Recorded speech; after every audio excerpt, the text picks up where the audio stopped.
Thank you all for coming. Who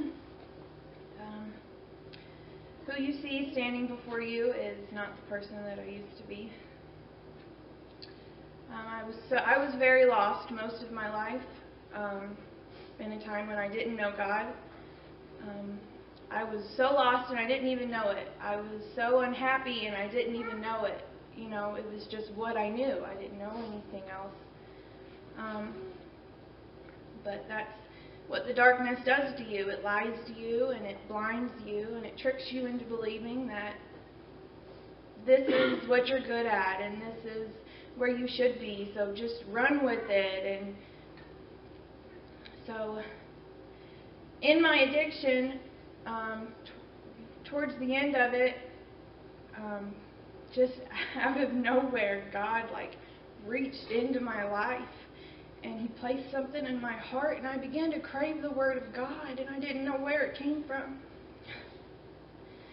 So it wasn't like me at all to be interested in the Bible. I mean, I hadn't been a believer ever really. Only when I was a little girl and my grandma Winnie would talk about Jesus and teach me how to pray. I don't know where I'd be if not for all of her and my grandpa Bill's prayers.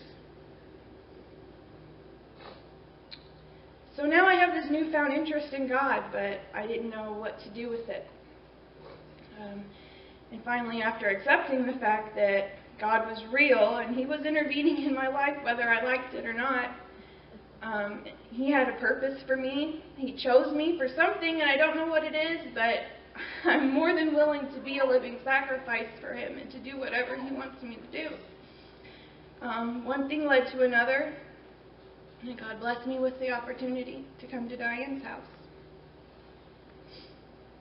This is where things really began to turn into something good. Teen Challenge showed me how to read the Bible, how to pray for understanding, how to pray for everything, really. They taught me how to be a good person and to put the old self behind me.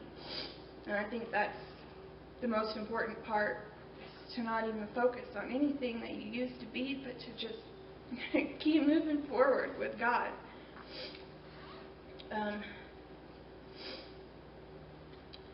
So I used to live a crazy, stupid, dangerous life, and I'm blessed to be here right now. Right now I'm in college. I get along with everybody there. It's very bizarre and it's very out of the normal for me. And I enjoy it so much. I have a great job. I'm blessed to be around people who love me and all of the opportunities that I'm given. It's amazing. Jeremiah 29:11 says, "For I know the plans I have for you, plans to give you hope and a future." So I wanted to thank Miss Paula and CR and everyone at Diane's house for the love that they've shown me, because that's what changed me right there. That's when something just clicked inside of me, was the unconditional love and the second chances and the third chances. And so I want to read today's devotion from Jesus Calling, because this book seemed to keep popping up in my life in the most unexpected places. And it really gave me a sense of peace in all of my chaos, even if for just so briefly. So October 6th, we will be willing to follow wherever I lead. Follow me wholeheartedly, with glad anticipation quickening your pace. Although you don't know what lies ahead, I know, and that's enough. Some of my richest blessings are just around the bend, out of sight, but nonetheless very real. To receive these gifts, you must walk by faith, not by sight. This doesn't mean closing your eyes to what is all around you. It means subordinating the visible world to the invisible shepherd of your soul. Sometimes I lead you up a high mountain with only my hand to support you. The higher you climb, the more spectacular the view becomes. Also, the more keenly you sense your separation from the world with all its problems. This frees you to experience the joyous reality of my presence.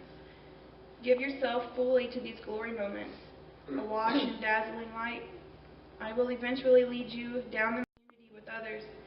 Let my light continue to shine within you as you walk among people again. All right, thank you.